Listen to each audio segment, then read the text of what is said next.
কাশ্মীর ভ্রমণের আনন্দগুল।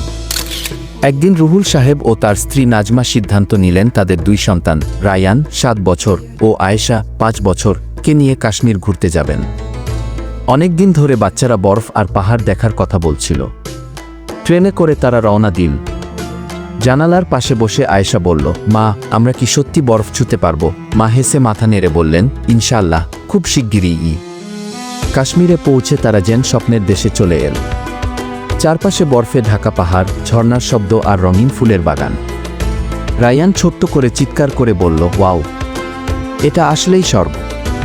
বাচ্চারা বরফে বরফ দিয়ে ছোট ছোট বল বানিয়ে পরস্পরকে ছুঁড়ল। পিতামাতা হাত ধরে হাঁটছিলেন ডাল লেকের পারে, আর ছোট্ট আয়েশা একটি কাশ্মীরি পুতুল কিনে খুব খুশি হয়ে গেল। দিন শেষে তারা হোটেলে ফিরে এলো ক্লান্ত কিন্তু আনন্দে ভরপুর। রায়ান বলল, বাবা, কাশ্মীর যেন গল্পের দেশের মতো।